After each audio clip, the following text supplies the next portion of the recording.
Yo, welcome to another edition of the Luke Show. Yes, sir, buddy. I got all these gadgets here. I'm hooked up to a hotspot. Can y'all hear me? Can y'all hear me? Give me a thumbs up if you can hear me. Thumbs up if you can hear me. Figure this out. I'm all messed up today, people. Johnson, can you hear me, Johnson? Yes? Hey. Good. Thumbs up. You can hear me. Let's go. I'm listen. Let me say this. Y'all ready to ride? That's what I'm talking about. Let's ride. God dang it. This is gonna be a good one. This is another special edition of the Luke Show. We just got so much going on, especially down here. The other day I got on here, we was talking about Antonio Brown. Today, I listen, today we have to talk about what's going on in Miami Dade County schools. Now, I know a lot of you guys are from all around the country, but y'all need to stay in here. You need to stay into this room because this is politics at its finest. The gentlemen that I'm going to bring on here are very familiar with local politics when it comes to school issues, when it comes to issues dealing with the kids in this community here. And you need to hear this. You need to understand how articulate and well informed and well aware of the different nuances when it comes to local politics. Now, these are guys who are just community guys who go to work, do their regular job on a daily basis, but they care about their community. They care about their community. So y'all come on in. I'm going to give people time to get in here because this is going to be a real energetic conversation. And a lot of people around the country always ask me, Luke, how do you guys do the things that you do in your community? How do you guys get things done? I see you, New Orleans, you up in here. How do you guys get things done in your community? And people think it's hard to do, but being involved is what's really important.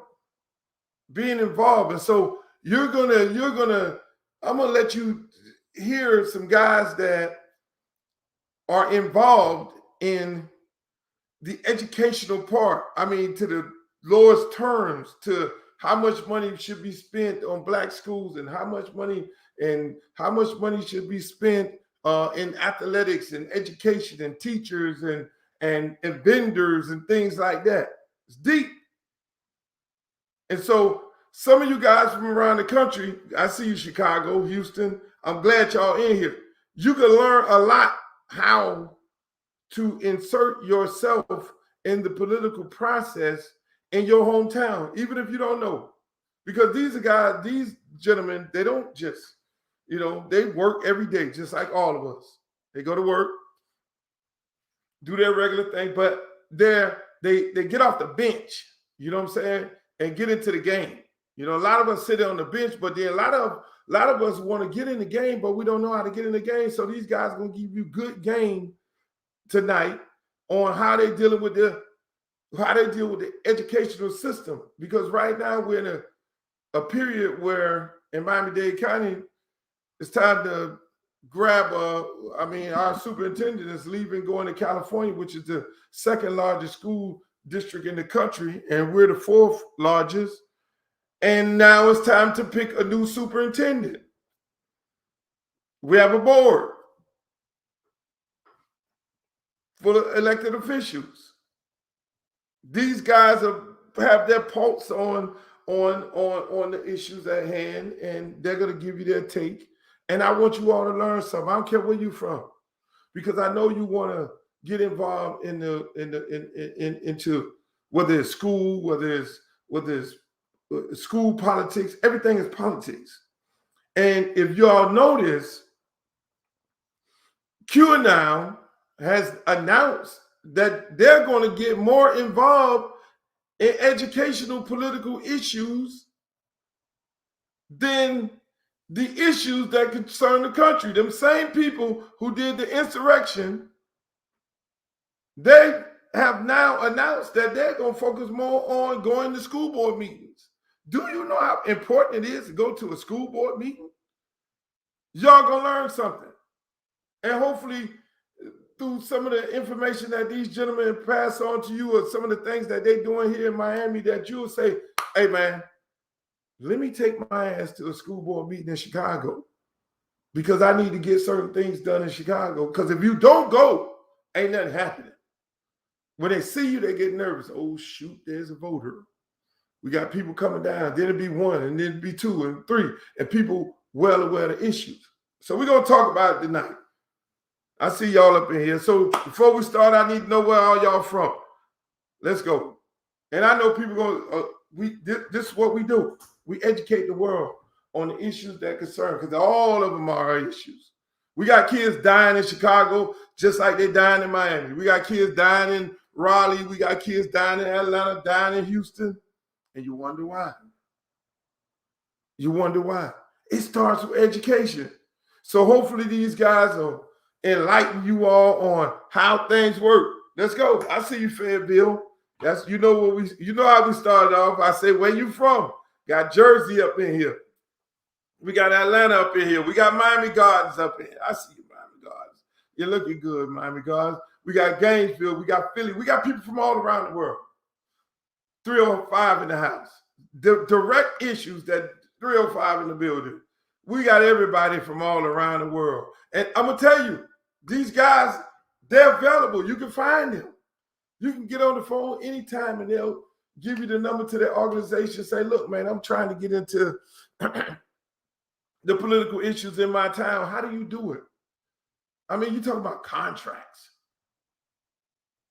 Just imagine if I'm in a school district and I want to get a contract just to do the milk. Do you know the milk contract in a school district is probably $2-3 million? And I bet if I ask one of these guys here, they're going to tell you. So that's why this conversation is so important, because when you hire the superintendent, that guy runs the entire school district. The board members are elected. Superintendent runs it. The board members are the boss. We know that. So I'm going to bring them on. Without further ado, we got the great Larry Williams right here. We got the great Darryl Hosendorf right here. We got the great Alvin, my alumni president, right here. This is going to be good. Can you guys hear me? Yes. Yeah, I can hear you, Lou. I hear you. You know what? It's something with, the crazy part about it is something with my audio that for some reason in the world, I can't hear them. Jesus Christ. But they can hear me. Hello, you can hear me? Yeah. Yes. Oh, yes. Good. Hey, we're going to wait for old Darryl to get on there, but I'm going to introduce you guys. Let me move this out of the way right here because I can't have Larry covered up by the logo. We got to get the logo off here. This is good. This is going to be good, people. It's going to be good. Yeah, there it is. Get the logo off of Larry's face. We need to see Larry. That's the great Larry Williams right there. You see he got his FAMU colors on. Darryl Hosendorf will be back. These gentlemen are part of a group called I Care. We got quite a few people from around the country and locally in the Miami area that's on this broadcast, people. Go ahead and introduce yourself. You can start off with you, Larry, Mr. Williams. Well, first of all, thank you, Luke, for having me on your platform. I'm currently the president, the chairman of the board of the Miami Northwestern alumni, as well as the chairman of the board of I Care, which is Inner City Alumni for Responsible Education. So we've been grinding collectively for about 5 years now. As you stated earlier, we're here to agitate the system to ensure that we get our fair share. Now, it's an uphill battle, but the reality is we're making progress, but a closed mouth don't get fed. So we have had progress. We spend time with the district, and let me be transparent before we start this discussion. In a private capacity, I served for 3 different board members on different committees, so I want to be transparent. However, I have never received one nickel from the school system, so I'm not a walking piece to make the district popular. I'm here to tell the truth. That's Larry Williams, ladies and gentlemen. Who else we have on here?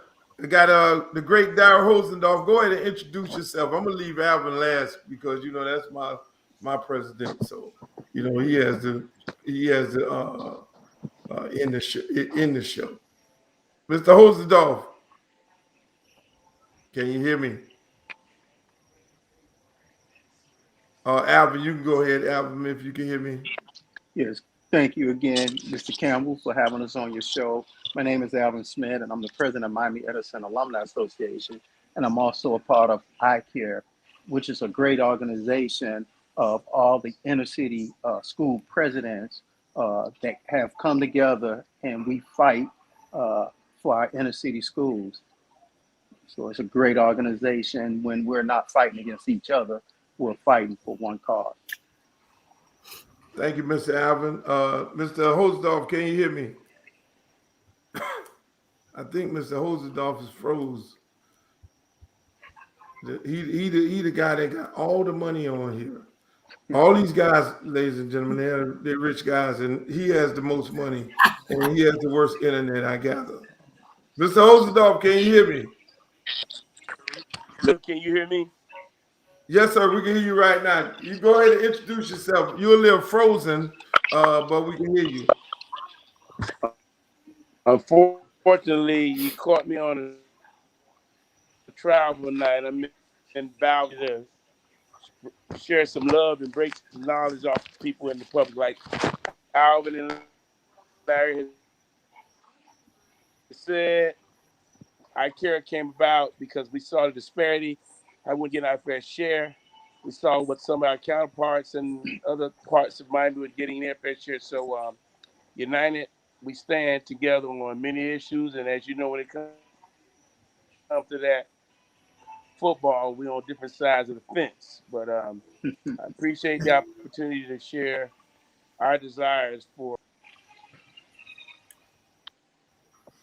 Hey man, I appreciate you guys and coming on. We all talk on a regular basis, and like I said before, with everybody who's on here from around the country and locally, you know, and I know it's a lot of people from around the country, and a lot of times, a lot of people from around the country. I'm pretty sure you guys get the same thing as the asking the questions. How do you guys get things done in your community? So for people around the country who are looking at this, they'll learn from the best of the best in getting things done, especially when it comes to the educational system. And like I said,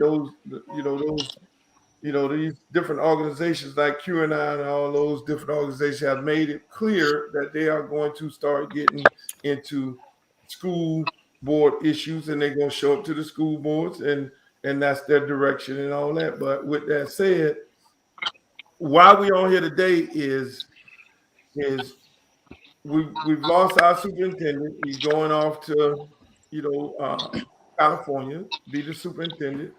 Great superintendent, Alberto Carvalho. He's leaving. Now it's time to pick a new superintendent. And I know the board met, I think it was yesterday, and the board came up with certain different items. I know some of you guys went down there and spoke. Talk about this, to cut to the chase, talk about this process And how do you guys feel about the process and going to get a new superintendent? I'll start off with you, Larry. Well, before I answer that, I saw someone put in the chat that we had a good football program. Again, I want to have people understand we run a good academic program as well. So that's the misconception of Miami Northwestern, because we are fairly successful in football, but we run a good academic program. We were the first urban core school to score A grade on the standardized testing for the state of Florida. So we're not just about football, we do the academic piece as well.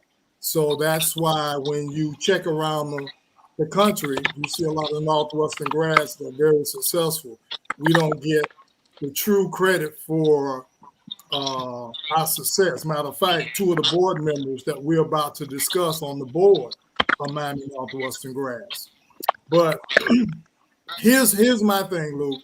As I stated in the Miami Herald today, I think being the fourth largest school district in America, and I understand all the caveats of you in this industry of education, and you should be aware of what's going on if you at that level. If you someone that's a district supervisor or whatever the case may be, you should know that the job came open.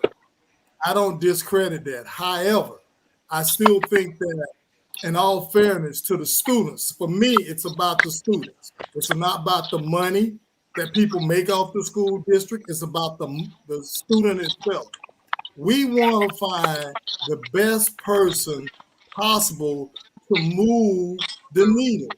We're getting ready to go into the fourth industrial revolution, which means that some numbers say by the year 2040, if people are not educated in its proper contents, 80% of the people in America won't have a job because they're going to be dealing with artificial intelligence and all other things that go along with that. So we need someone that can move the needle in regards to what's happening in corporate America. And I just don't think, I'm not comfortable with the fact that we're willing to stop the process of selecting applications for jobs so prestigious in 7 days. And I've heard all the arguments on both sides. That's my position. I stand by my position, and that's the way I see it. Alvin. My take, I just would like to have a superintendent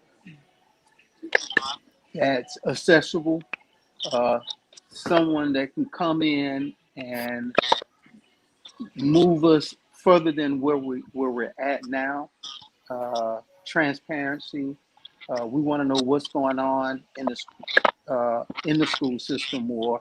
I care to be more informed, although we demand to be informed, but we don't want to have to keep running around and asking questions. We want more input, someone that's going to be involved with ICARE, with the inner city schools. If the suburban schools have, we think that the inner city schools should have as well. We should not have to go down there and fight for what other schools have. It should be a given. So I just want a fair superintendent. It can be someone they're saying they want it local. I just want the best, local or someone out of state, whatever, as long as we get a top-notch superintendent. Daryl, what's your take on this? So, Brother Luke, I'm going to go back to Mr. Williams' comment. You know, we're going to agree to disagree, but we always talk about the brain drain. We always talk about the talent pool.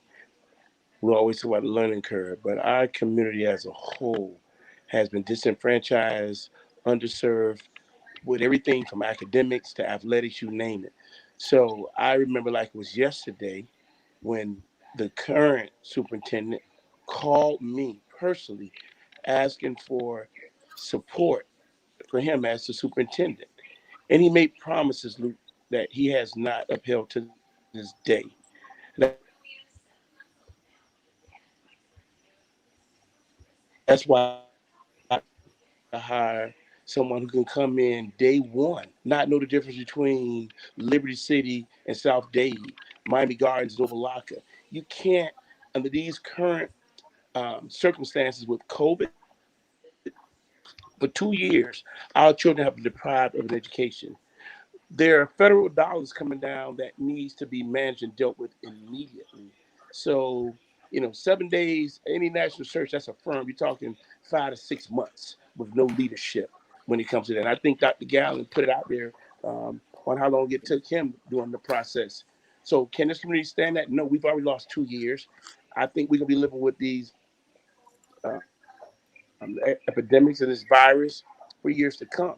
When you talk about infrastructure in our community, on a Wi-Fi, bro. So, we got so many challenges, and then to spend time, because the minute the superintendent announced his leaving, every administrator in the country that is in education was aware. So going through a process of 7 days to submit your application when it's been over a month that this was announced. So I'm fine with the board um, following their process. I think they were all elected to do that, and they're going to act in the best interest of this community. We're more concerned about transparency, making sure Black folk on a regular basis, I care is demanded that we have access, that we sit around the table, that these programs and projects that Larry talked about, artificial intelligence, crypto, financial literacy, the things that we demanded from him, we're going to demand on the next superintendent. But we need to have that type of conversation up front with what our expectations are. And I think several members of our community I care showed up. We're concerned about how long this process will take. But the new guy, if it's somebody who doesn't understand this culture, Puerto Rico, we got it all. And to bring someone from Texas, New York, or wherever who doesn't understand this culture, there's a huge learning curve. And guess who gets screwed? Our community. So that's my take on it. I'm going to follow the support of the board, knowing that the needs are immediate, imminent for our community in particular, and that we hold whoever comes accountable, period. That's May I I say mean, something? May I say yeah, go something? ahead. So my good friend and my beloved frat brother, we're like oil and vinegar, but at some point in time, if you shake us up, we'll end up on the same salad. Here's the problem. To use they don't know the culture as a excuse, we know culturally in Miami-Dade County, the North End culture for African American people is totally different than the South End culture. So to me, that's a real weak argument.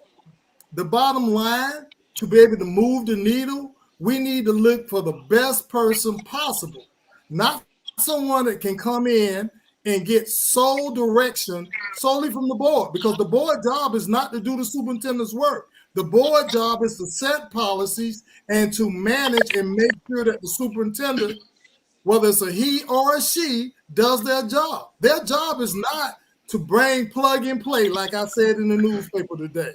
I'm not with the plug and play. If you get somebody that quick, that means you, in a month's time, collectively, 6 out of the 9 board members voted for this plan.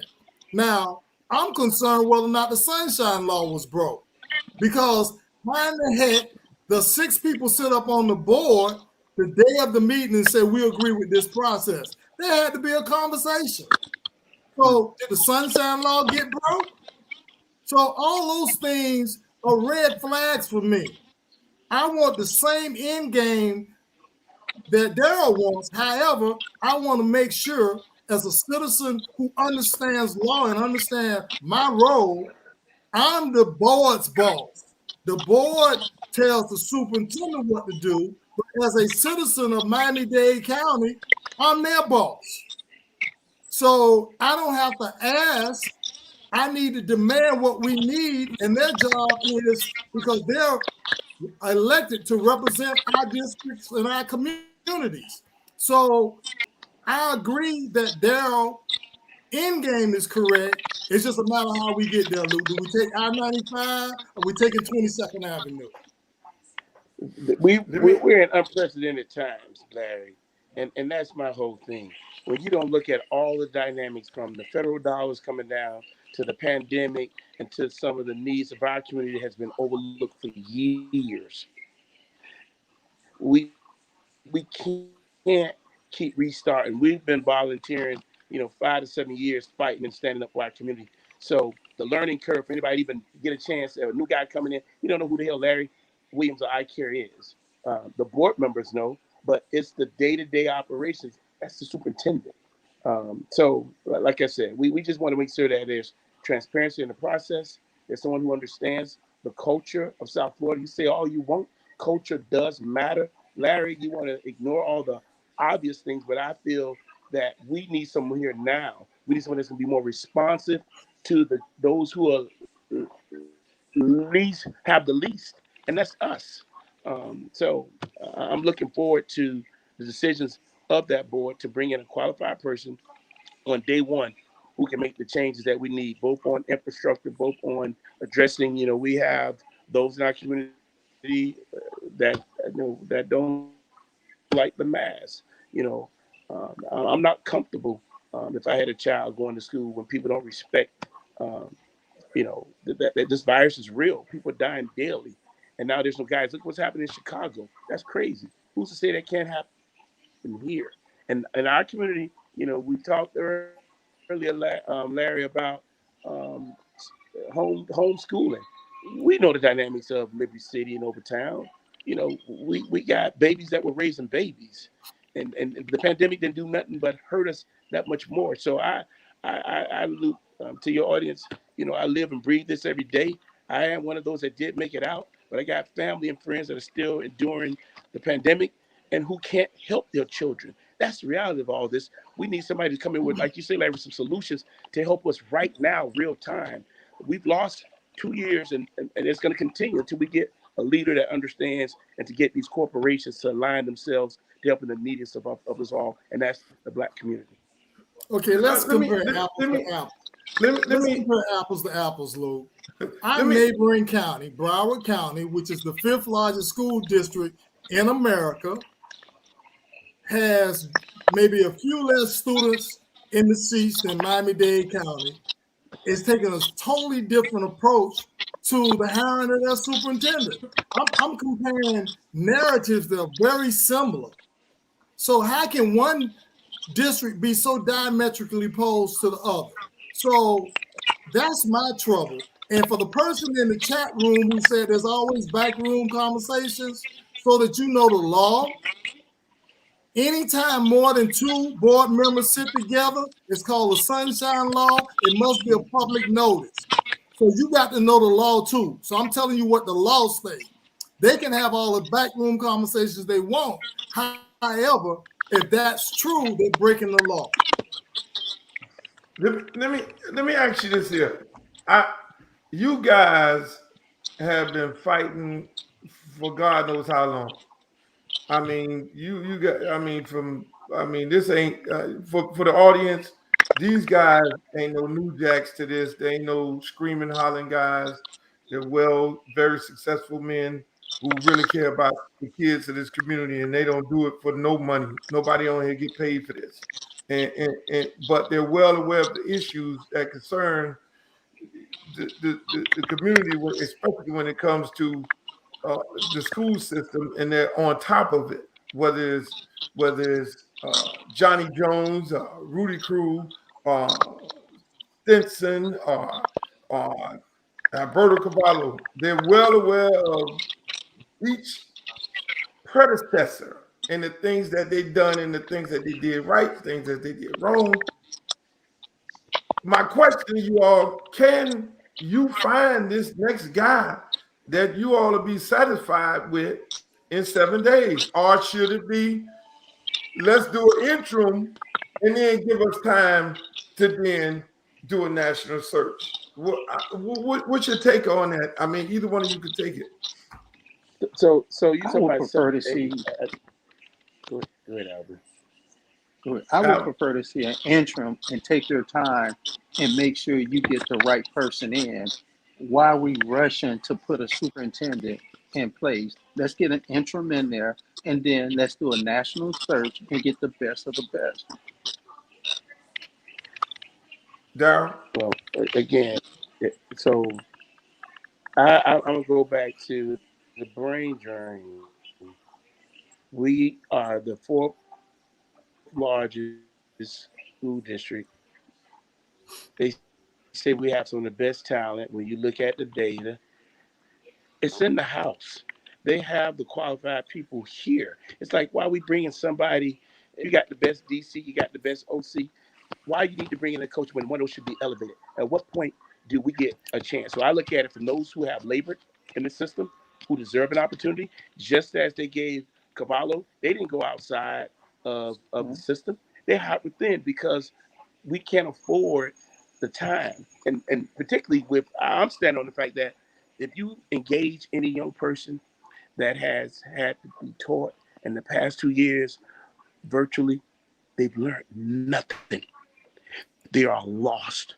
2 years of loss. And we're going into a third year of lost opportunity to educate these children, to spend 6, 7 months to find somebody who's going to right the ship, to put policies in place that can be implemented to help our community. And we all about our community. The urban core runs from Overtown to County Line Road. And we've been deprived the most when it comes to this because of the value system that we have, Luke. So I think it can be done because everybody who knew, I'm sure the resume is ready. Now, the vetting process after that 7-day window to turn the application, it's another process. But when you mention Broward County, there's an apple and an orange. They don't have the same dynamics that we have here. So, they're the fifth largest, but the dynamics are totally, totally, totally different when you cross county line, Luke, and you know that more than anybody. Yes. Well, Larry? again, I think that Daryl is throwing out arbitrary numbers, meaning who says it's going to take 6 months. We know in today's technology realm, you can do Zoom interviews and a whole lot of things. You don't have to travel, just like Luke has his show and he invited us on. The board could do the exact same thing. Here's my concern, Luke. If you plug and play, are you getting the clean slate? Do we know where all the skeletons are buried? Because these things affect the children. I'm not concerned about the corporate profiteers of the school system. See what Daryl is leaning more toward, well, all this money is coming in and it needs to be managed and all that is great. But we're in business, or the school system is in business of educating the children. And if you get a leader who's incompetent, they may meet the requirements, but if they're incompetent, are they going to move the needle? Are they going to be able to bring in cryptocurrency education into the school district? Are they going to be able to bring in artificial intelligence and the technology that our children need to be able to work with to be competitive? Are they going to be able to bring in the vocational things like the CDLs that we need in the educational system? It's one thing just to have someone there and the board members holding their hand. That ain't a successful recipe. That's just a plug and play. Why even have a superintendent then? Larry, That's there's some call for distributionary responsibility, Larry. And the people who make this decision have to know that we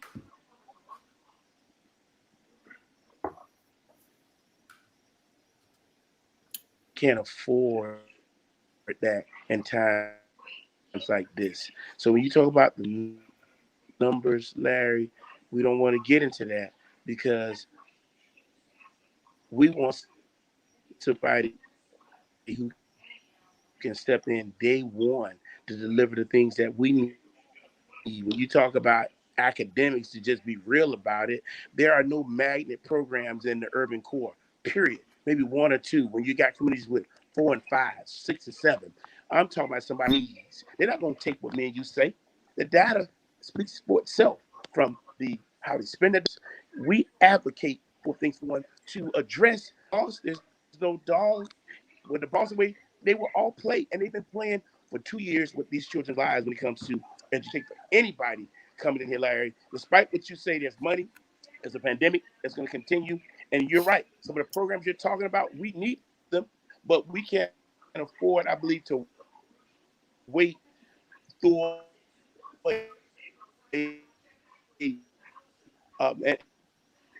and most national searches, Larry, take 5 to 7 months, brother. Period. When you do a national search, it takes 5 to 7 months. Fact. So those are firms, search firms do national searches. That's what they do. They hire a firm, if you didn't know that.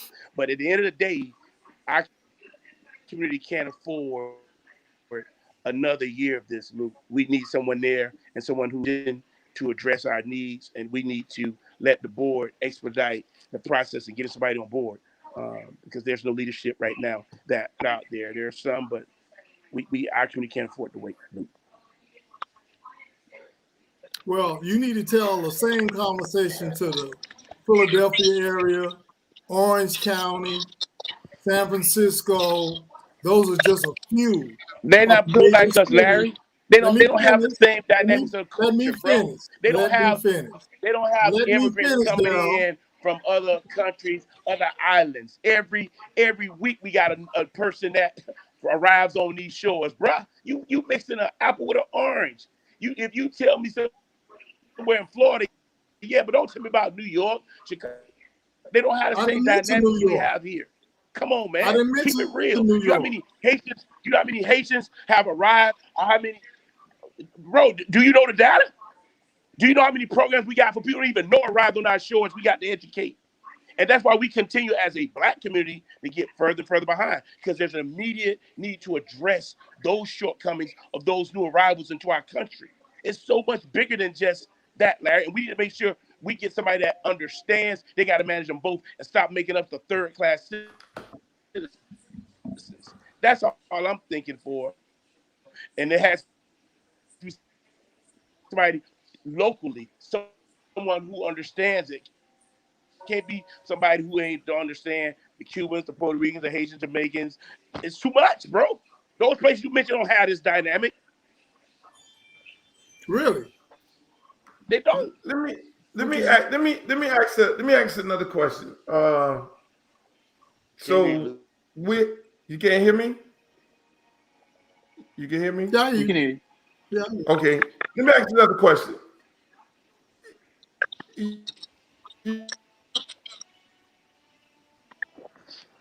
No, we lost you. Can't hear you.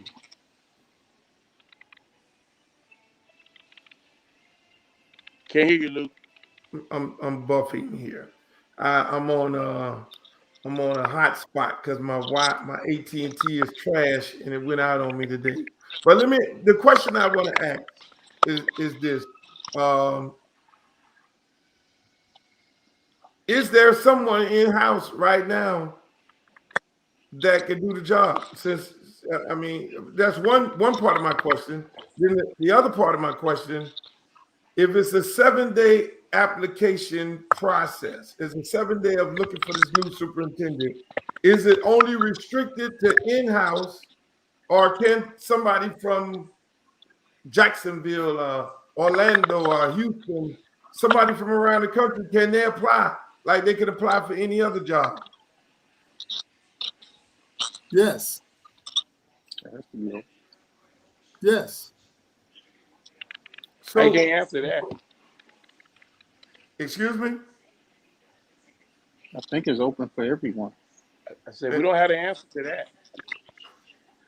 That Yes, it's open for that's everyone. However, if you do a 7-day cutoff, it makes it more difficult to get people from other areas to apply. But yes, it's open to everybody.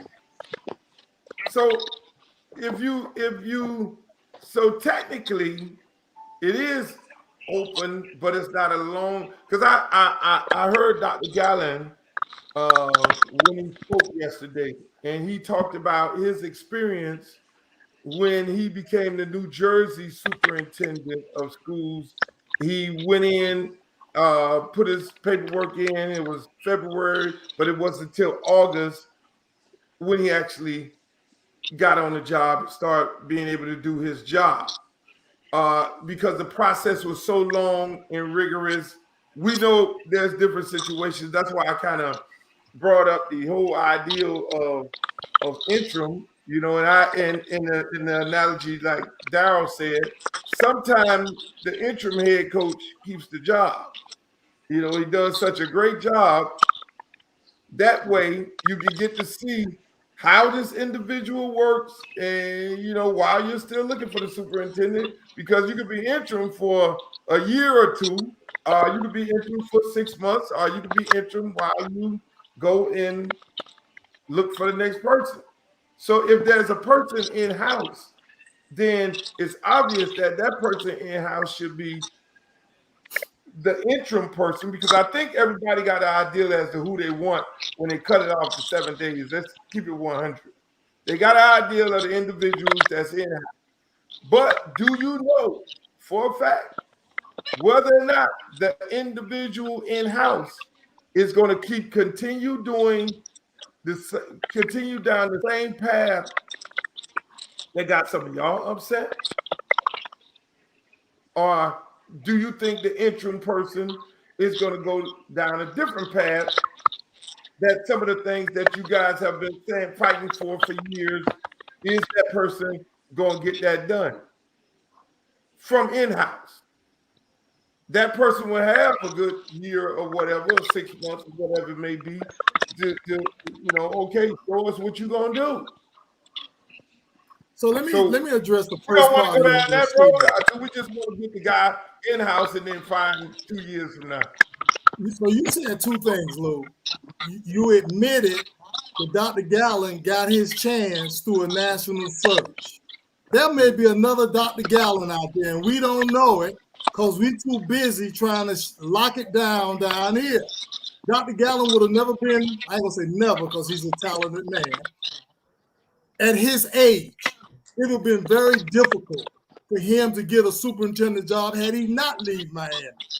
So I'm saying to you, there could be a Dr. Gallen out there, but by closing it to a 7-day window, we don't find that diamond in the rough, because that diamond in the rough doesn't get a chance to apply for the job. So in-house, I don't know. I don't do the evaluation of people. I can only tell you right now, the person that technically supposed to be holding down the district, based on my intel, has never been a principal. So why is he the second person in charge? You got a person currently can't do nothing with curriculum. They don't understand curriculum because they've never been a principal. So that's the problem that you have when you in-house, you force feeding something when you should just, you don't have to wait 5 months. You don't have to do that. But let's find that Dr. Gallen. Young, energetic young man who got a chance out of state of Florida. So there may be another one rolling around here, but we won't give that person a chance, but we want to plug and play, lock it down, keep everything normal. I'm just not with it. I don't agree with you, Larry. We have brothers like Dr. Pace, the superintendent current, Mr. Cavallo never was a principal when he got the job. Correct. And a 14-year reign, he learned the job.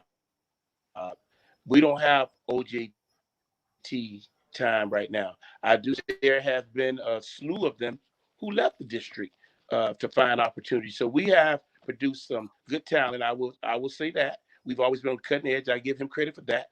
But that has always escaped our community loop. So whoever it is, we need to make sure that we as a community can have a dialogue about some of our desires.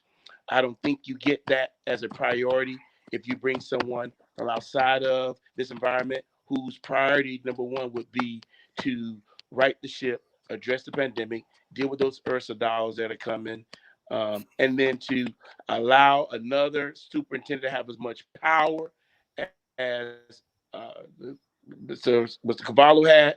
That should never, ever occur again on what we've been doing as a community. A lot of broken promises. We can't do that. And I'm like you. We're tired of fighting, man. We've been fighting too long. We need the next generation of leaders to come and continue in the fight. But I do feel that as Dr. Gallo, before he left, he was a qualified person.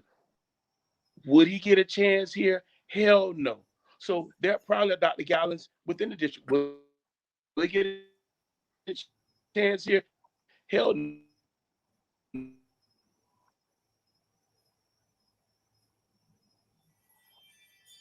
I think you're breaking up, Darryl. Darryl is frozen again. I think Dr. Gallen would be a perfect choice, but as Darryl said, I don't think the board, because he's so outspoken, I don't think they would give that brother the opportunity. And I think he would be a great person. He knows the district. He's been a superintendent, so I think he's the right choice. National But I don't search. think. Yeah.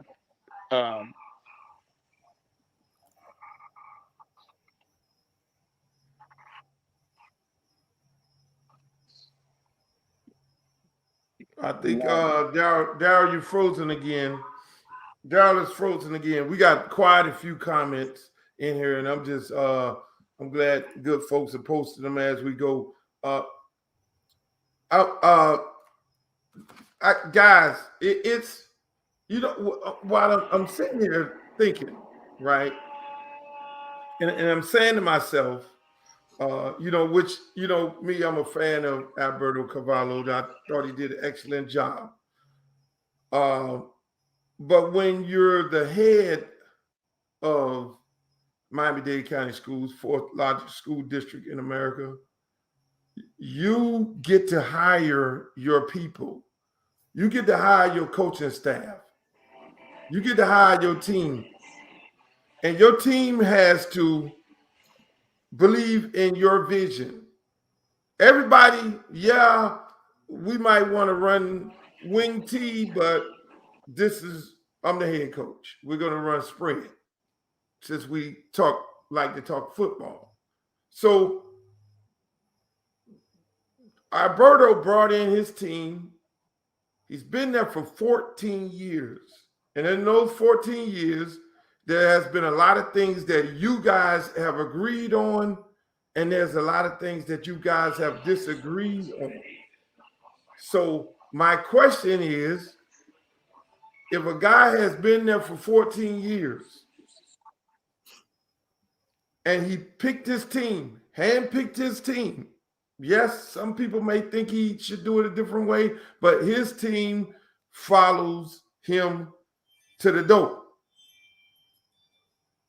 If you had some concerns about some of the things he was not doing as a group, and he's been on the job for 14 years and most of the people already been on the job with him, do you really think that there's someone that he hired that's going to cure the breaches that you guys have been having a problem with for so many years? I guess that's my question. I'm kind of confused on the question. Are you saying that he developed someone to take his place? No, what I'm saying is this. Mr. Carvalho, the superintendent, he's been there for 14 years as a superintendent. He hired everybody up under him. He has some shape, form, or fashion of hiring the individuals up under him. And if you guys had concerns about things that you felt that he should have done on his watch, is there a person that he's hired that you feel that's going to do something that's going to do anything different than what he's doing? That's my question. Well, that's what the board wants. That's why they don't want to make it too long a process. They feel that they have the talent pool in-house to make that happen. So evidently the board feels that way. Now, that's not necessarily my job, but I can look at performance and say that currently, my humble opinion, you may have one person, maybe two at tops, but there is not a plethora of people like some people have stated in the chat. That just doesn't happen. Nikolai Beatty is in Detroit. Dr. Moore has moved on. I think there's like two other people have left the district to become superintendents in other districts. Now, would those people be interested in coming back? Who knows? But see, we don't want to open it up to allow those people to have a fair opportunity to make that decision. I'm just troubled by the quick decision, Luke. I want what's best for the district. If they got the person and they're willing to ride with it, that's fine. However, in our process through iCare, what you had to understand too, in order to shape change in policy and management, we had to get rid of some board members. We had board members who was not as community friendly as they needed to be. So there was some overhaul with the board. You know, the board today is not similar to the board it was when Alberto came in. You only got one male on the board now. When he came in, you had about 4 or 5 males. So the community, good or bad, had to make some changes, be able to get to the point of making changes. So it's a layer. When you deal with bureaucracy, you got to deal with the layer. So you got the board who represents the public. Then you have the superintendent, who the board is their boss. So if you got board members who are not compassionate to the community, then you got to turn them people out to get change sometime. So there's a lot of nuances to the process that people don't understand in the process. So again, I just think 7 days to cut it off is real short. It just raises red flags for me. Ladies and gentlemen, we are honored to be joined by the great Tangela Sears. This lady don't need no introduction, but for the rest of the world, you got to follow her. If you want to know anything about politics, whether it's from local politics to school politics, I mean, this is a lady who was born and raised in it all. She's been riding the coattails and learning from some of the great senators and congresswomen and school board members. And if anybody know anything about any of these issues, it's this young lady right here, and very close friend of Alberto Carvalho, and who's leaving. Tangela, I know you just joined us. I guess 2 questions on the floor is, do you think 7 days is enough? Do you think 7 days is enough? And if you feel anything different, is there someone, in-house right now that's qualified? I know a bunch of people qualify based on the qualifications, but is there anybody that you feel, it's some big shoes to fill? It's some large shoes to fill. But Larry and I have been talking because, we communicate about everything.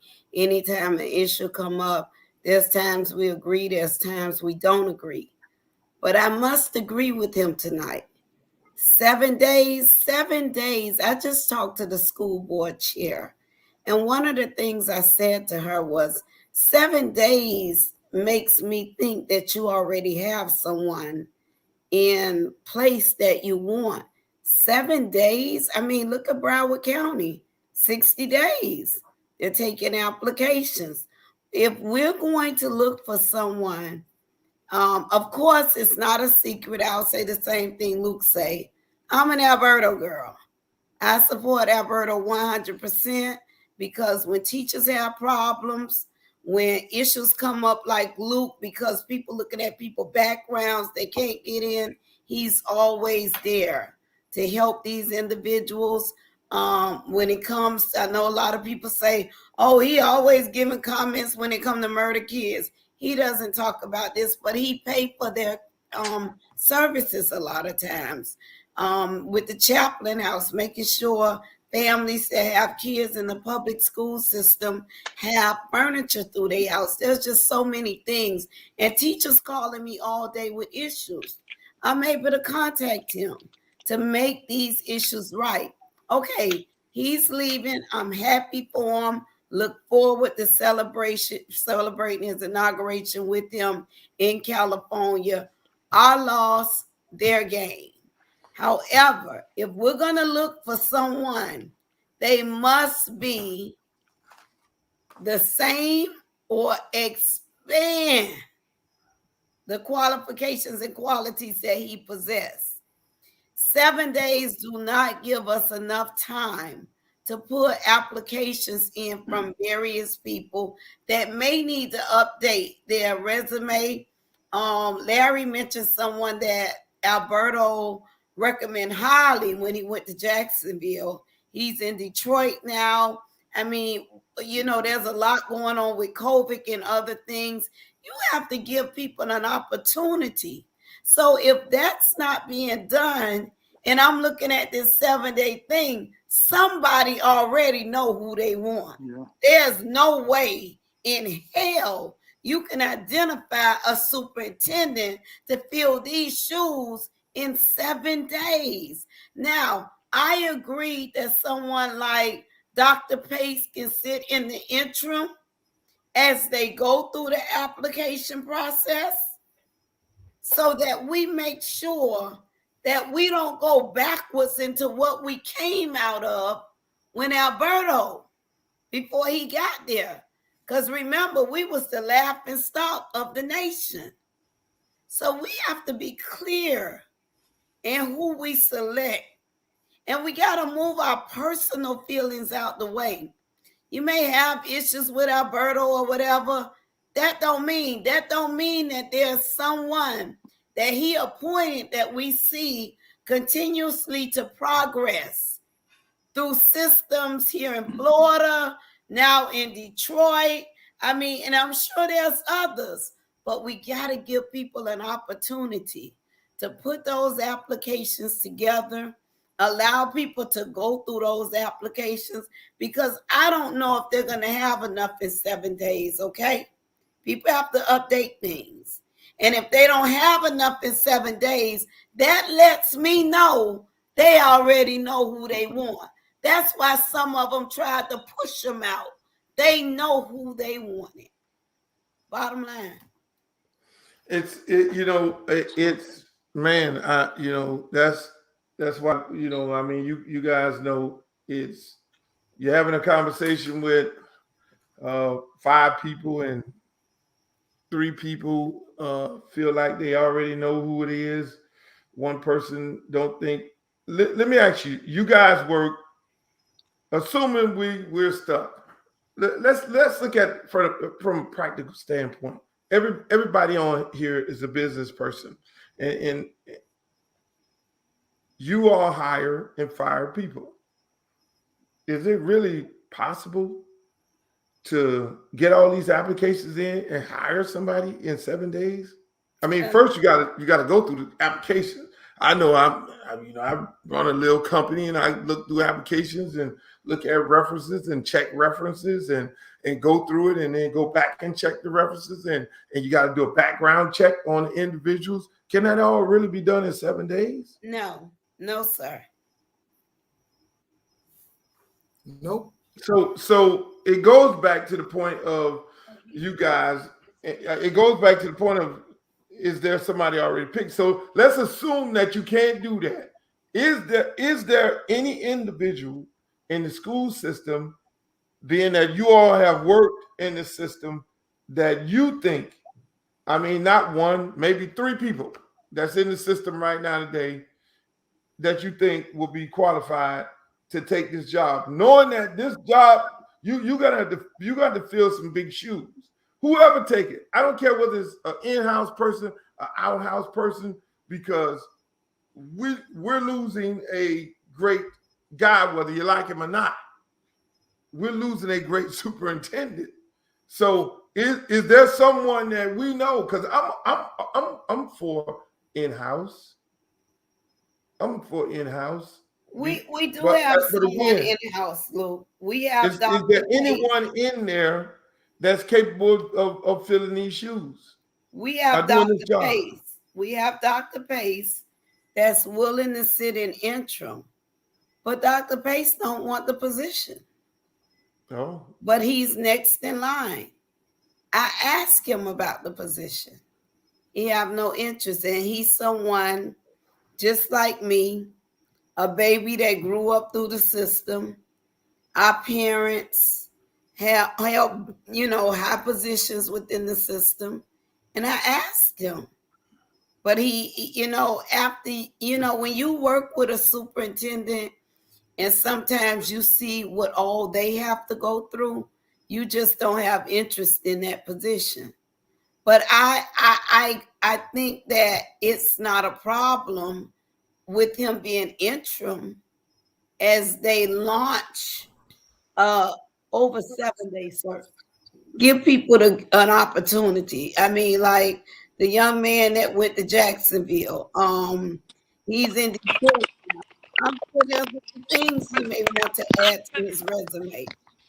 But when it's within the school system, the person would be Dr. Pace, who have no intentions on taking that position, but doing what needs to be done until they make a decision.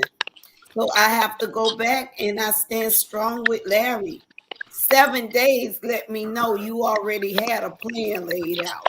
You know who you want in this process. So as long as that one person put that application in, you good with bringing them on through the process. But is that right?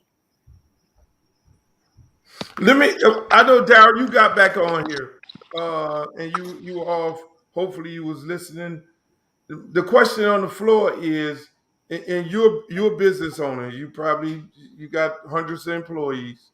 I mean, again, is that you know the hiring process of getting the application, bringing the applications in, sifting through it, checking the references, doing the background check. Can that possibly be done in 7 days for a job this Yes, serious? sir, Luke. Man, with no question. Let me just say this: under Mr. Cavallo's tenure, at least five people that were in this system are now superintendents. At least five, a minimum. Five have gone on. I don't have a problem if they have preconceived ideas on who they want, but most organizations are like that. When you let people get away that you wish you could keep them, there's only one superintendent, there's only one head coach, there's only one manager, and you lose talent. So we've lost a lot of great talent.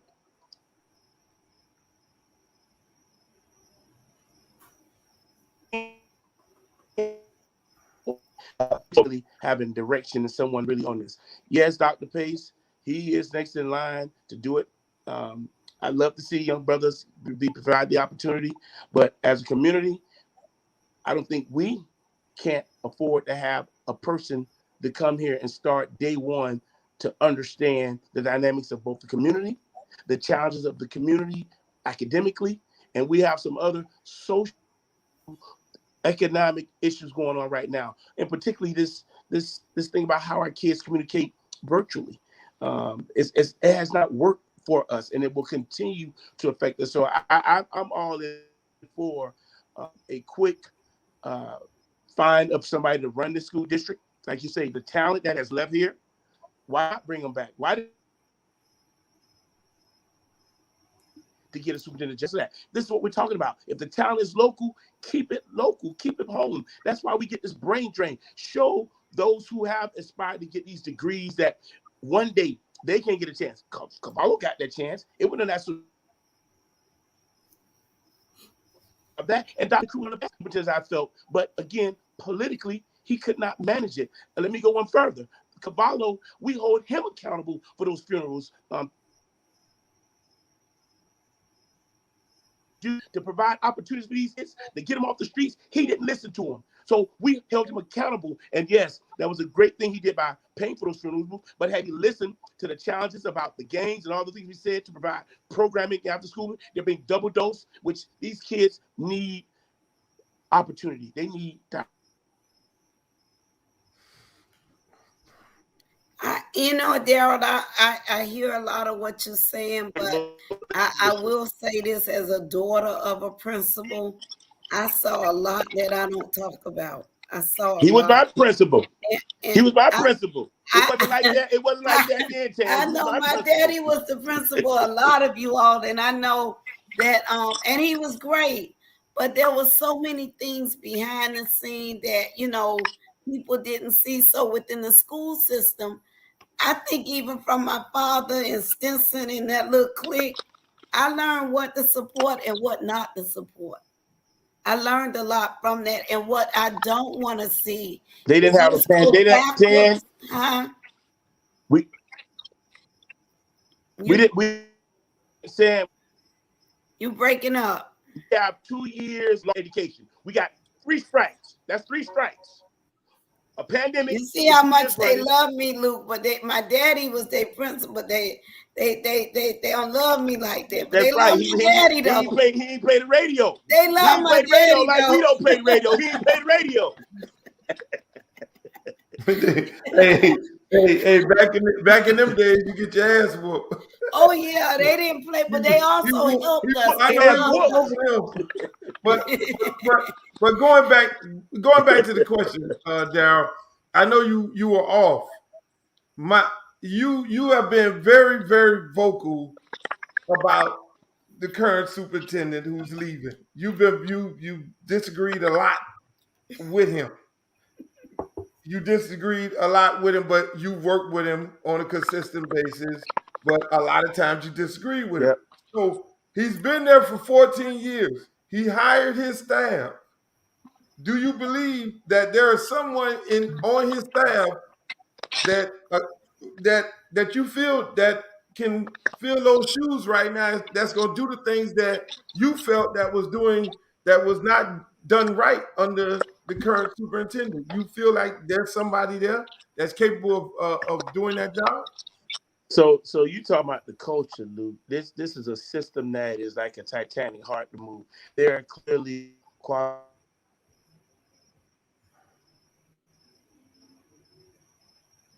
there, I'm internal of some of those who've left.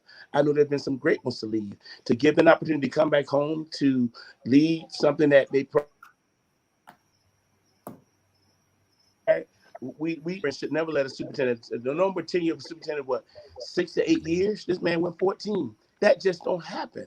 So I think there is qualified people currently who have labored in the system, who understands it and been around, and there are those who took advantage of the education that they got working for this district and moved on to better things to lead a district. And I would welcome several of them.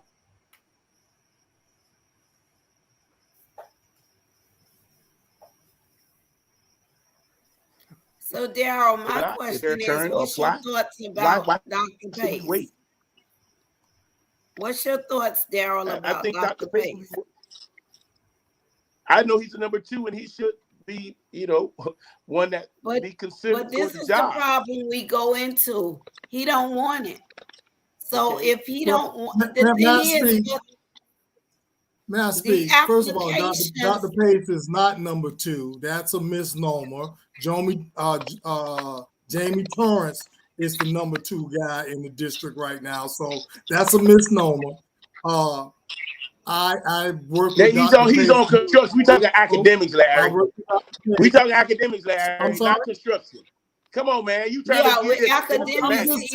I'm just telling you how. He's the deputy superintendent, so that makes him. No, he's not. No, he's not. He does not have that title. He's the CEO. He's in the same office Dr. Brown was in. Yes, I'm just telling that's you, the number 2. do your research. That is the number 2. The COO who runs the system, not construction. He knows 3 times as much that Jamie Torrance does. Period. When it comes to school system, correct. Larry. He's operations, Daryl. But Daryl, he is operations. However, he's not on the organization chart as the second person. He's now, if you want to put up some money, we can put some money up on this one. I done Okay, did my let's put it intake. up then, because he's deputy Okay, superintendent. well, you make it light on Deputy yourself. But let me make my superintendent point. office is Can I next make my to the point? superintendent Can I because make he's my the next in point? charge. If you two would allow me to speak, and that's very difficult, the people shut me down. But what I was about to say is, We I don't rocking. think Dr. Pace at this point in his career is seasoned enough to take on the political chaos that job handles. Mentally, intelligent wise, yes, but there are other things that you got to do as a superintendent that I don't think he's had enough exposure to. Yeah, he hasn't been in this position that he's in yet now a year. So I think No, he he needs a little haven't more been in this seasoning. position, but Right. he's been in heavy positions within I the understand system. that, He's Tanya, worked his and I way work with up. him on a lot of projects. I'm not disqualifying him on his attributes. I'm just saying he probably needs a little more seasoning. For the That's advocate all for I the said. black man, you really, Larry B. You. Oh, here we go. I know you ain't challenged me on my blackness there. You can't be doing that when you went to University of Miami. You can't be challenging me on my blackness. Don't even play that game with me. Don't play that game with me. He didn't have the credentials, Larry. He acquired those credentials over a 14-year period. He did not have them when he applied for that job, sir. Period. Oh no, He didn't even want family. It only requires a master's degree. The superintendent job only requires a master's degree. That probably means 60% of the teachers in the school system. But we can fight on this. By qualification could be a superintendent because it only requires a master's degree. Okay, but most we can fight on have this. a master's But degree. it's going to come down to the people that put the applications in. I'm sorry? Like I said, it's going to come down to the people that actually put the applications in. Correct. Because there'll be people that we suggest or whatever, and I feel that it needs to come around the nation. I don't think it should be within just the school system. Okay, so I'm hearing Dr. Pace, which I'm a fan of. I love the guy. That's my good friend. Is there any other person in the system right now that's qualified to take this job? You could bring Dr. Brown back if you wanted to stay within the, No, I called her. She said she don't want to come off vacation. Okay, well, Is there anybody else? Thing that Dr. Pace say to me, I don't want that. Is that listen? We had about a guy. We had a guy, Luke. What's his name? Larry. What's the guy name? We had a guy, and I know Larry say he's responsible for Black people being up, but I'm gonna give him and Alberto credit because Alberto have to confirm those things. That's someone that we can look in as well because he did bring a lot of changes to the district. He's in Detroit now. So I do think we need to do national. I'm not saying I'm rooting for him, but I would. I support Pace, but Pace made it very clear. A lot of times when people see what the highest have to go through, they don't want to go through those things. But I just think 7 days, I think is an insult, number one. 7 days, it's so much background has to be done when you're talking about putting a superintendent in position. I just think those days, I've said it to the board, I've said it to other members I've dealt with today, I think it's unfair. I think it's a slap in our face because some of them already have in mind who they want. And it may not be no one that me, you, or Larry agree with, Darryl. It'll be their own decisions. So we need to make sure that each of them that's qualified, that Darryl, you may think, Larry may think, whatever, they need to get applications in. At the end of the day, That's what they're going to go by, the applications. But I just don't think that could be. We're in the midst of a COVID pandemic. So a person got to update their resume, update their things, give them more than 7 days to get that information in. If we want someone that's going to be better than what we have, we may disagree there, but I think we've had a great superintendent the last few years. Because honestly, I'm just going to put this out there. The superintendent job is not to be community oriented. That's not in his contract. We've never had a superintendent since Johnny Jones that showed interest. Look at Luke's situation. If it wasn't for Alberto Caballo, Luke would not be out there coaching. So we have to have people that. Luke, go to the record, Luke. Go to the record, Luke. Go to the record, Luke. Yeah, Enid Wiseman, that would be Enid Wiseman, the only one traveling to Tallahassee for him. You know, we all wanted them, Daryl. Daryl, no. We all wanted them and supported them, even though. Tell the public, Luke, Daryl, check this out, Daryl. After we got it all checked out, he left our schools. So he ain't never got to put everybody putting my name on it no more. Hosendorf went down there and fought the world and he had all us fighting, Daryl. Hey, and then he gonna leave us. Daryl got me in this business, Larry. Listen, let me say this. Steph said, what's the solution? What is this? I mean, the solution is we need to be down to the next board meeting. Daryl, I'm gonna have to convert you some way. That might mean I have to dine. I feel the need of the community is greater than. But 7 days needs to be excluded. We need to make that known. That's just my thing. So anybody knows in education, the job is open to apply. And any corporation can give an open and closed window. And the day that Caballo announced it, everybody in America who was in education knew the job was open. They didn't know the window would be 7 days. They knew it was open, but they didn't. But there was no application process out at the time. That ain't hard. Let me ask you, after Alberto announced that he was leaving, they didn't open the application process. No. My question is, the next day they honored a young man, a guy. The following day the board honored a guy in a special meeting. And that's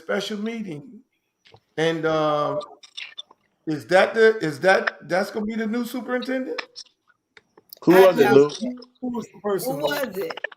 I'm trying to think of his name. I know he was. If you don't know his name, I doubt if it will be him. I'm trying to think of his name. Oh, the gentleman's name. They talking about a guy in Central Florida. I've heard. No, this guy's in the system now. Everybody is talking about him. Y'all know the guy's name. Y'all just don't want to say it. You know who. Listen, let's just go ahead and say this here. Y'all know who everybody wants to be the next superintendent. He already got 3 votes. I'm not sure. You have to name that person because he already got 3 votes already. Who? You talking about Doches? Okay, Doches used to work in the district. Doches was a good and fair guy. But that's a problem. That's one Doches already got 3 votes. Let's keep it 100. Let's get down to the nitty-gritty. That's why we down to these damn 7 days. Doches got 3 votes. And become do you like Doches? That's bull crap. I don't dislike him, but I want things to be done decent and in order. Daryl, what you think about Doches, Daryl? He was fair and he put up the bullshit. He had to get from under that bullshit. So I respect him. When you're a man's man, you ain't got to put up that bullshit. You know your value. You go elsewhere where your talents are warranted. Like LeBron, take my talents elsewhere. He did that. And he's one that I would consider be qualified to come back and lead the ship. Well, he got to put in an application. Fair. Doches was fair. He was even killed. He need to put in an applications What's that man name? How you pronounce it? I pronounce his V. name all Nikolai. the time. Leroy, you know, I mean, Larry, you know who I'm talking about, the one in Detroit. He needs to put in the Nikolai Beatty. application too. B. We got Nikolai black Beatty. people, our black central principal, and so many other blacks. He recommended them to have positions. What's his name, Nikolai Larry? Beatty. Nikolai Okay, Beatty. he needs to put in an application. So we have Nikolai Vitti, Dolces and Cabana, and we Yeah, have but we got people Pace. already that made the decision, and that's the problem. And that's the problem. Let me say this. Let me say this about Vitti. Vitti promoted what is called the Big Six. I call them the Big Six. There were 6 African American males that he promoted to principal. All those African males are either at a higher level or currently still principals, except for one. And what's their names? What's their names, Larry? Name them, because we all familiar with them. William Aristide, Wallace Aristide, Greg Bethune, Jay Dunn, Ronald Redmond, and Reggie Lee. The Big Six. So I'm going to say this with Larry saying that. Now, Larry, I'm sorry. I got to give Alberto props on that too, because I ain't saying that about Alberto. Why you keep apologizing? I just want to say, even though he recommended them, Alberto had to approve them.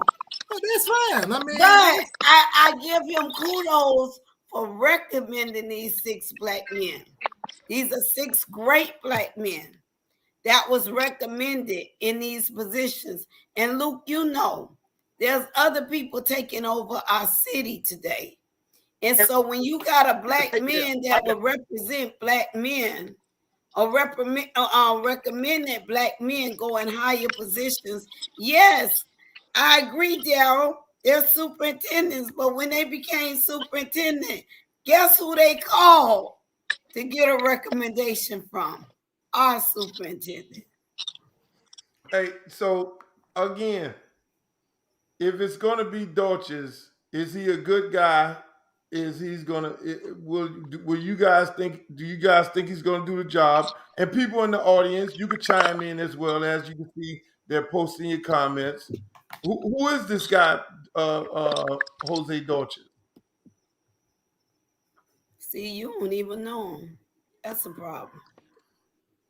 I know he used to be the chief of staff under Cavallo. He was in HR.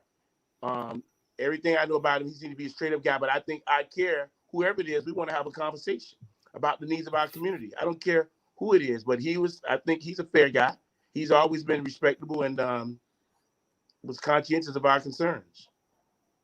He's in Collier County, He wasn't the boss, though. as we speak. He's in Collier County now, I believe.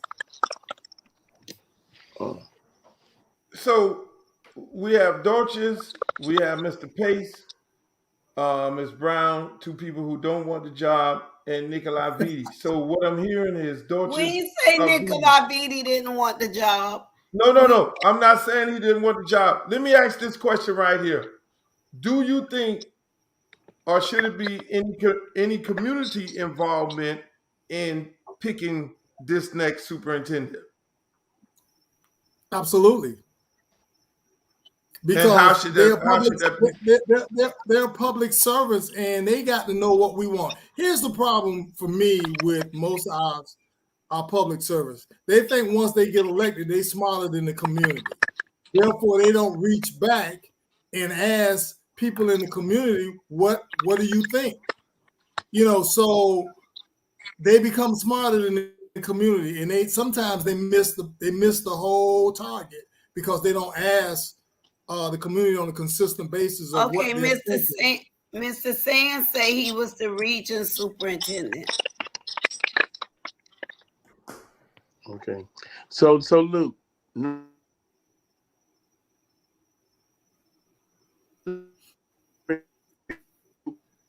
you breaking there.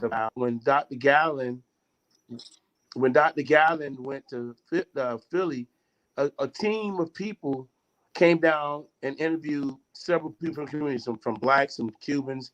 they asked, and I was a part of that process. So the school board has to put the process in place that will allow for feedback from the community.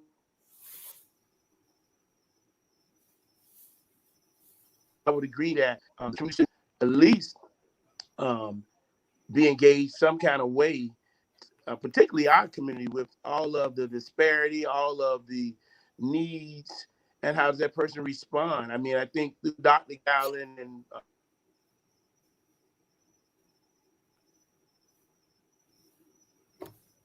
the question about this. So I'm not opposed to it, but I know I went through that process where they vet the community on our thoughts about him and whether or not we feel comfortable that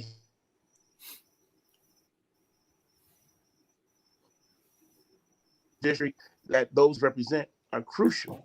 And we got to make sure that that person is empathetic to the shortcomings and the failures of the current superintendent to address our concerns. From that goes all the way back to putting magnets where our kids have to get up at 5 a.m. to catch a bus to go to another community.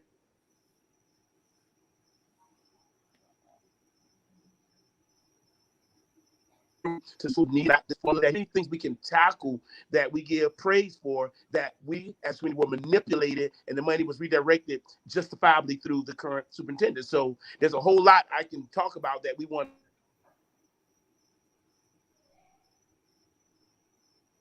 Let's say like what it was and now how we want it to be. And it starts with someone who understands and will allow us to be engaged in the process on a regular basis. Okay, one lady, I just saw her comment, and I've always agreed with this. I think, and you all tell me what your suggestions is on this. Of course, you know I work with teachers very, very close. I go to war for teachers, and a lot of times they feel that they're excluded from the conversation. What if, Larry, all the applications that come in, we get a copy of the applications. And even though we put names out, that doesn't necessarily mean they have interest. But we get a copy of the applications and review them as well. But review them with some of the teachers as well, so they start, because they are the ones that have to follow their instructions a lot of times. And look, even on this, making sure we get a superintendent that's going to make sure coaches are paid properly. We have to put a list together to make sure that we are bringing in people that will support the things that we have issues and concerns with. Your issues and concerns in the past, Daryl, lay them out so that these are at the table. But I think we need to know the people that's putting in these applications, because this is politics.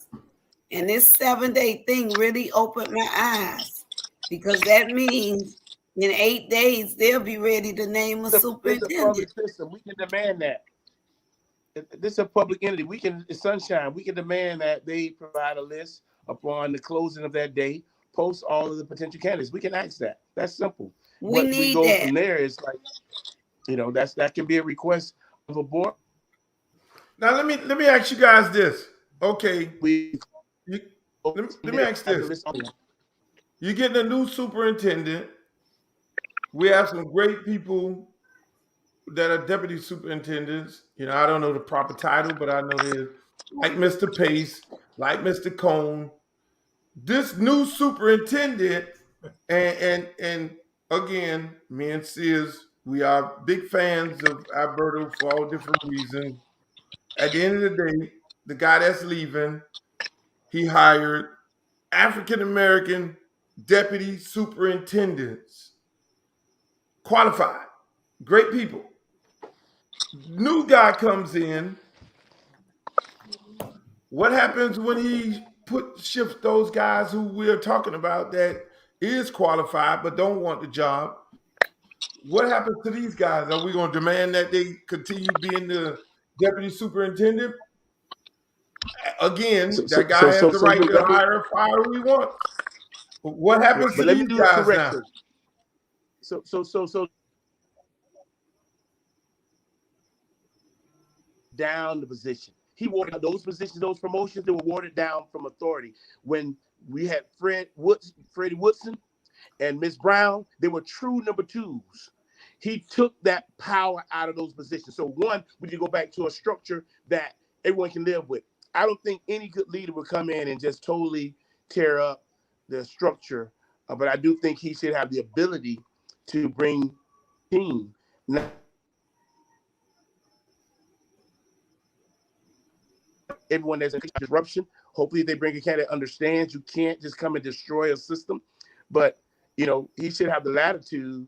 Hopefully he sees the value in those that are there that are qualified, and particularly those that look like us. It's very few of them in leadership. That's one of the things we're asking for: promotion of Black folks. Now, we don't want. Okay, again, we got a new guy coming in. Community, you guys feel like the community should have a say. I'm pretty sure some of the board members will be saying that you guys elected us, but at the end of the day, just like Larry said, elected officials work for the people. The people put elected officials in office. And I think it's very, very important that everybody, if you can't show up to the meeting, that you do send in a letter to the person that represents you in your district. Because like the pandemic at the beginning of it, if you saw some of the school board meetings, they read off a lot of those letters. And I think it's probably part of their responsibility that if they do get letters when it comes to things like that, that they make these letters public. All of the information, every applicant, so everybody could know, me putting on my little journalist hat, that's public record. You can order a public record request and find out every application that was put in to then find out whether or not the process was the proper process. In closing, I mean, what are some of you guys' final thoughts on this issue? I mean, what's next? What's the solution? We've heard a whole lot. I mean, your closing comments. Tell me what you think and how we move forward from here. Because whether we agree on the superintendent or not, now we all are on here because some of us two of us love Alberto. He's leaving. So that ship done sailed. Now we all are sitting on here. Don't be laughing. I cried. We all are sitting on here getting ready for the new guy. I mean, in closing, I think it's gonna be virtually impossible to find somebody to fill the shoes of Michael Jordan and Alberto. It's gonna be virtually impossible. But then again, Steph Curry did come a little close, but in closing, what's your thoughts and who this person should be? Who do you think should be the person to take this job? And what do we need to do when it comes to our concerns about whether or not this is okay to do it in 7 days? I still stand on the things that I spoke on at the school board meeting. First, transparency. Whoever takes this job should ask for a complete audit of the Dade County Public School, because I think there's some skeletons in the closet that people don't want to deal with. So I'm concerned with that. That's the first thing to show me that you want to be above board. Second of all, you have to be able to revitalize the curriculum of our communities, because the things that we're teaching, especially in the ETO areas, we get double dosed on this and double dosed on that. And then Johnny walk out of the school system with a diploma. He can't write in courtesy. He can't fill out a checkbook. He has no functional skills to be relevant in the real world. So if that person can impact those things to me, I got no problem with them. But at least in my mind, those are two things that are a must. Because again, I said this in my opening statements, we are going to the fourth industrial revolution. That's vital. Our community don't get that. That means that the business cycle or sector is now more concerned with technology, drones, clones. They don't need people. And the only people who are going to survive in the new industrial revolution are people that know how to operate in that technology. So teaching Johnny about Dick and Jane in an elementary school book is irrelevant. You got to bring the schools up to date. Most of these schools, especially in the eye care area, the infrastructure is so antiquated, you can't even get internet in the schools. And you want children to be online. So those are my concerns. Those are the things that I think are paramount. As far as money, we got to improve Black businesses getting money from the school district.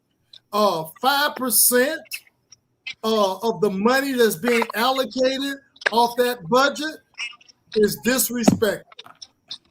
Our community represents 17 to 20% of the general population, and we only getting 5% of the business contracts. So if you're not a part of the Latin Builders Association and those type of big profiteers, our community is dying on the vine, because that's the things that make it go around. And so if that person is willing to be inclusive with those things, I'm willing to support them. If not, all hell breaks loose. Darryl, your closing comments on this very important issue? Bro, I'm looking for a non-egotistical, self-serving superintendent that's willing to be transparent and to address the needs of the most neediest of this community, while at the same time providing opportunity, as Larry said, for Black folks, people of color,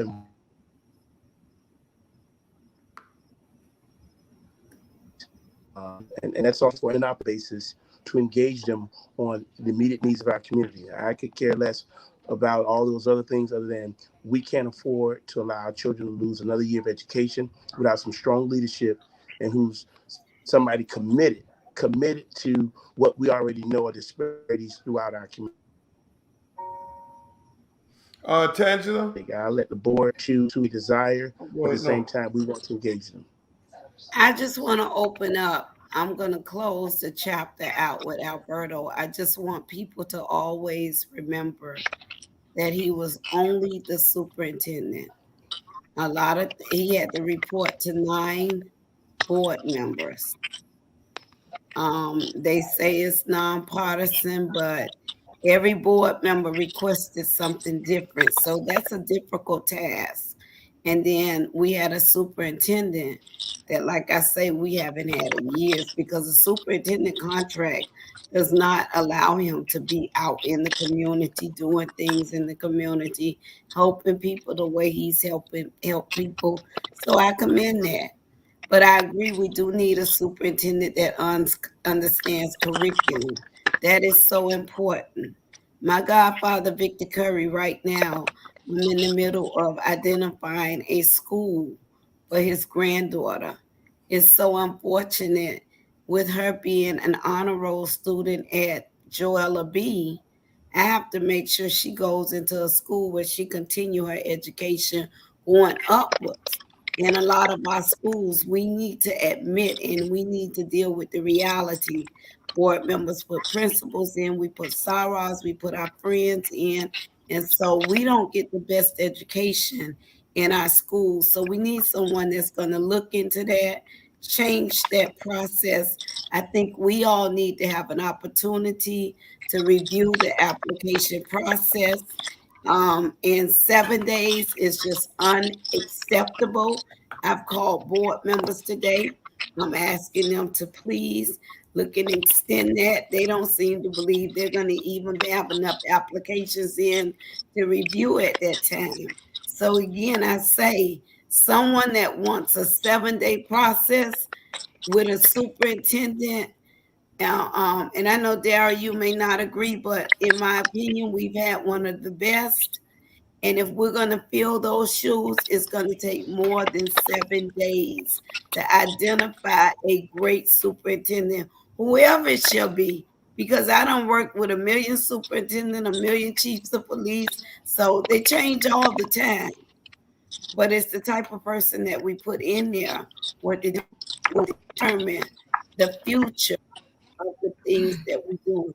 I don't want a superintendent that in a month gonna say, but we need to look at the coaching staff and some people we need to remove. We had a senator, a superintendent that didn't mind. Okay, they have a record, they've cleaned their lives up, so we're gonna bring them in. So there's just so many small things along with larger things that we need to look at. But I want them to fit this superintendent. And for you, Daryl, I want him to even be better. And I'm sure he do as well, so that we can move forward in our system.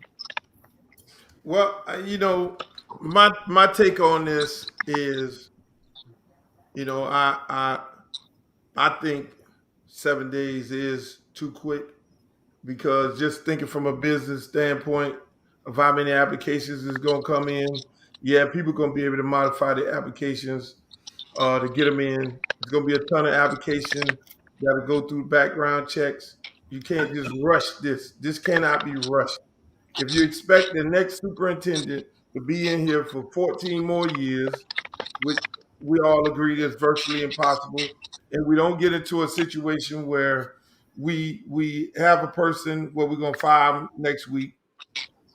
We're in the middle of a school year. School year is about to be over. We got some good qualified individuals. That's number two, number three in charge. They're well familiar with the district and well familiar with the system. My personal opinion would be get a person in as the interim. Do a careful search, because we know Miami-Dade County has been considered as banana republic when it comes to politics, whether you had the city of Miami's city hall meetings or the county meetings or even the state of Florida. We know we do things too fast and we have a tendency of doing them too quick. I know if you extend the time, then a lot of other people gonna come into play. The politics really get serious. If you shorten the time, I do understand if you shorten the time, you hire from within, that takes Tallahassee out of the equation, because we know Tallahassee is deep into this right now. And Tallahassee want their man or their girl involved in this at the helm of this, because Alberta have been totally against a lot of things that DeSantis don't like. So we know that Tallahassee wants this seat and this job. So it becomes difficult. It becomes difficult. Well, you hire from within, you take Tallahassee out of it. And if you do a long-term search, then that gives them politicians a chance to then get their claws into the individuals that they run on that board. Because again, we talking about politics. So I think the time should be extended a little bit, not 7 days. Carefully pick this individual, because we're going to have to get a community board together, and the community is going to have to look at the individuals that come in as the finalists. I can't.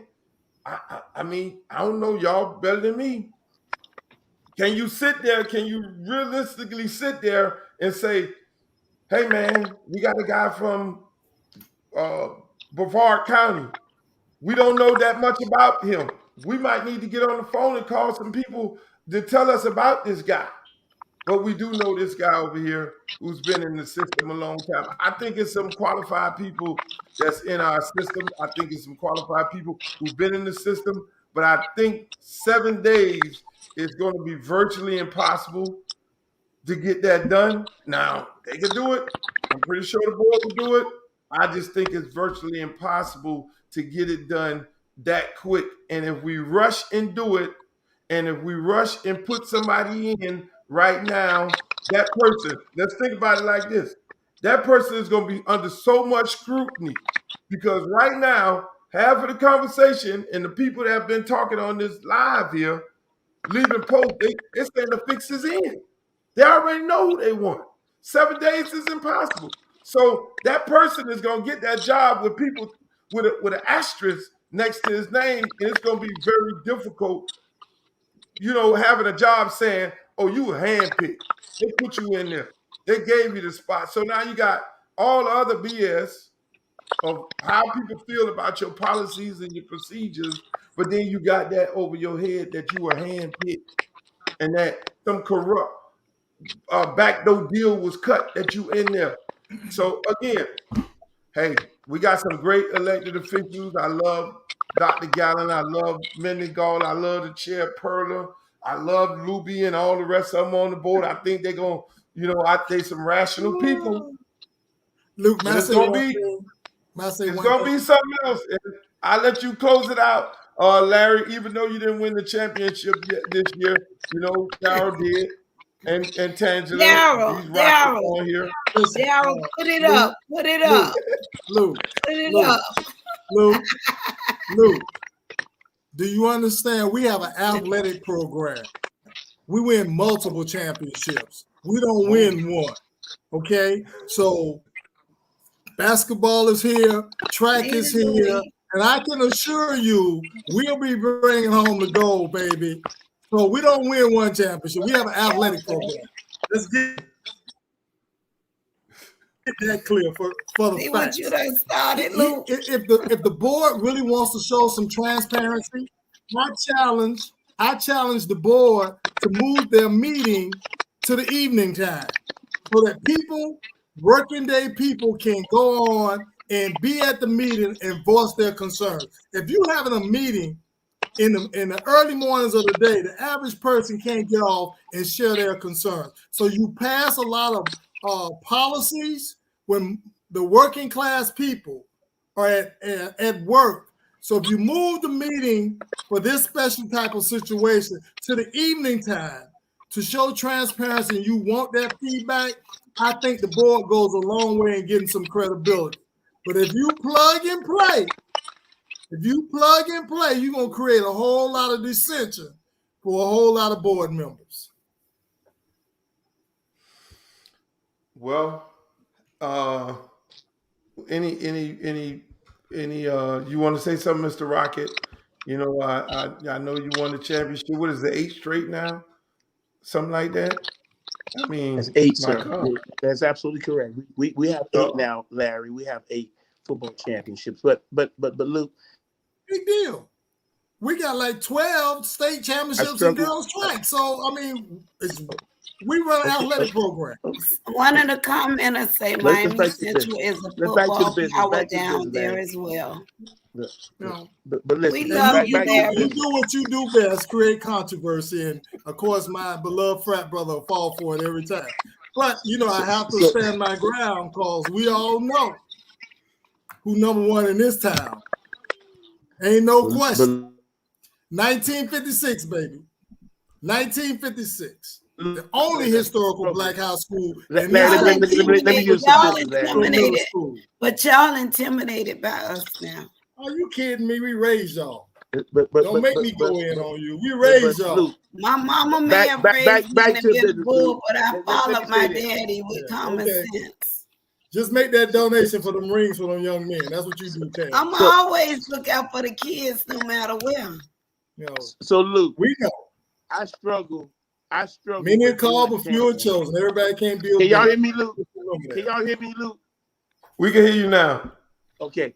I struggle with you and Tan giving accolades and supporting a man that has literally screwed the black community on so many issues. I can't. It just befuddles me that you continue to praise him when he gave no Vaseline, bruh. How y'all do that? He was good. You know what? I feel like this, guys, when you look at programming, when you look at infrastructure, all the things that our kids need to be successful. So when we talk about this next superintendent, did you ever mention it? Did you ever talk to their board members? Members. Listen. The board members. You know I done talk to everybody, Tan. But at the end of the day, he runs the system. But he still can't do whatever he still have to follow their orders. But still, the needs, everybody saw the need and still see the need of our community. We have been promised, and his favorite classic word was promise made is a promise kept. And my comment is a promise made has been a promise broken. for Well, 14 I'm gonna years. speak So, for him. so Tan, let's be on the facts. Let's be on the facts. The schools between Overtown and Miami Gardens Who's the board lack members? high Who's achieving the board academic programs. members? We lack them. We don't. Who's When the you board step members? outside, no. See, Who's Luke, the- you who's ain't the happy board till you members? start This controversy, is- Luke. We talking about the guy that runs the system. You Tan. guys Right, defend but the who's the bullshit board that I members? bring. Why do Tan. they have meetings every So- month where he have to ask Okay. them? Tan. So all I'm Tan. saying, Tan, Alberto is we gonna get a leaving. new He superintendent. got his night shift. You don't need to argue with Dale about it. It's a time waste to of move time. That's right. forward. He got his It's night time to move shift. I forward. want them He to is know. developing tonight. Superintendent He's in the going nation. to California. And I Don't go down that commend rabbit him. hole with Dale. It's time to move Listen. forward. I'm trying to set. Don't I'm trying be to set hating 20, California in 3 Let- months now. Don't be hating California in 3 months now. Dow is muted. He's muted. You're muted, Dow. We can't hear you. Man is giving us no Vaseline. We got to make sure, and whoever this new person is, that we address real issues. Some of us get the bag, some of us get the check. We can't let getting the bag supersede the needs of the community. And That's all let's I'm not saying. forget, and I'm gonna say this so we can really understand the political part. We have a chairman of the board. We have a vice chairman and we have a board. They are responsible to do what we need them to do. And it's their job to approve the superintendent things that he wants to do. So let's not forget the board. Nah, it don't work. That's the process. Okay. This is a very, very healthy If you didn't get the conversation. ring, you know the deal. So And Daryl, my brother, we ain't gotta always agree. Daryl's still my brother, and Larry, you know that's my we love partner. Daryl. We Luke, my love Daryl. bestie, we all know that. We So love this is a Daryl good and we love conversation. Larry. Hey, but now I want to see Daryl and Larry. You know what they say? You go into remission when Alberto was going. It's like they ain't got I'll no be thing. fighting with Larry. Alberto was Wait, going. no, I'll be fighting with Daryl in 5 They're gonna be minutes cussing Alberto out. school board member. Hey, they're gonna be cussing Alberto out for his policies in California. They're gonna be in remission. They're gonna be like, we ain't got nobody to Hey, say but this. Daryl, you go to And I'm gonna tell Twitter. y'all now. All California welcome him in. We happy, y'all. We happy. And don't, because y'all don't have Alberto to fight, don't mess with my girlfriend, Dr. Mendigo. Leave her alone. Because I know y'all gonna be looking for somebody else to fight. You Daryl, pass the baton, Luke. We need to pass the baton, Luke. We need to pass the baton, don't bite Luke. the apple, Daryl. Don't bite the apple. Daryl, don't bite the apple, bro. Because y'all gonna have a lot of energy. Don't bite the apple, dog. Listen. Y'all gonna have a lot of energy. I did it before. I'm just gonna say there are some things Daryl and I agree on, and there's some things we do agree on. Okay, ladies and gentlemen. Come on, man. Don't Y'all bite the have a good apple, night. We got to I love you all. Man. I'm speaking too many apples Hey, out Luke, there. we still, so the people need to know too, we still need to address the athletic issue in Dade County at some point in time, because it is a travesty, some of the stuff that's going on in athletics in Dade County, which you participate in. And I think the people need to know the truth about that, because that is also a topic matter that gets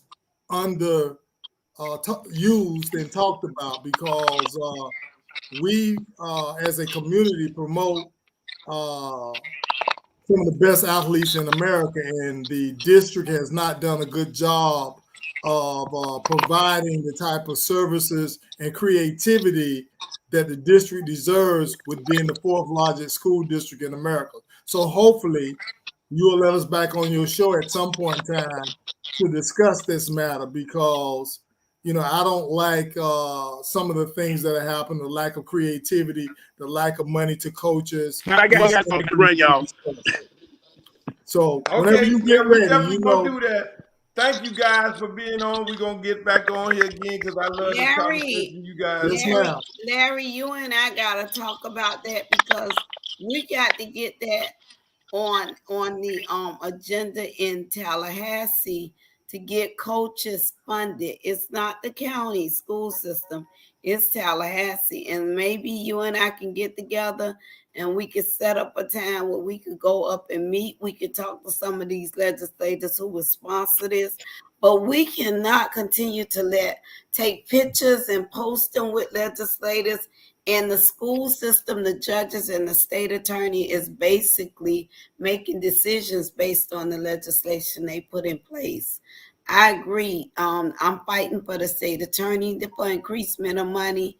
We need to get someone to sponsor for coaches to have money. Luke, you know, I'll jump on that. I'll work on that, talk to these legislators, because that's where it needs to come from. But I agree with you in everything what you're saying. But we need to make sure we can get a legislator. They like to talk to Luke. They like to leave messages. I'm going to follow you, Luke, and every legislator come on now. I'm going to ask them some questions. If they don't answer, then we know there's a problem. Yes, that is definitely a conversation that we got to have because it's a whole And lot of session things. starts on Monday, just to let you all know. I'll be up there on the 18th. I'm going to be calling legislation who's willing to sponsor this because you all, I would like to be a part of that conversation because I have a son that grew up in sports. And so I understand the needs of, you all go over and beyond. You all become like a father in the house with single mothers. You all are working at night, in the morning, paying bills, all type of things that the public not even aware. They think you out there just trying to win a game. But these kids have so many issues. And so you all deserve to be paid more. Hey, yep, that's gonna be another lengthy conversation because so many different things that are going on right now. You know, there's a group getting ready to sue the state of Florida because they basically saying that coaches are paid below the minimum wage. So it's a lot of things. We're gonna bring you guys on again, and we're gonna have that conversation because that's very important. And when we bring it on, let's bring Yeah. about 3-4 legislators on so we can hold them. You Yes, put I'm up with something that. a couple of weeks ago, if you can remember. I put some of their names on there, tagging them, but nobody said nothing. We have to put them on the spot too. No doubt about it. Hey, thank you guys. I love y'all.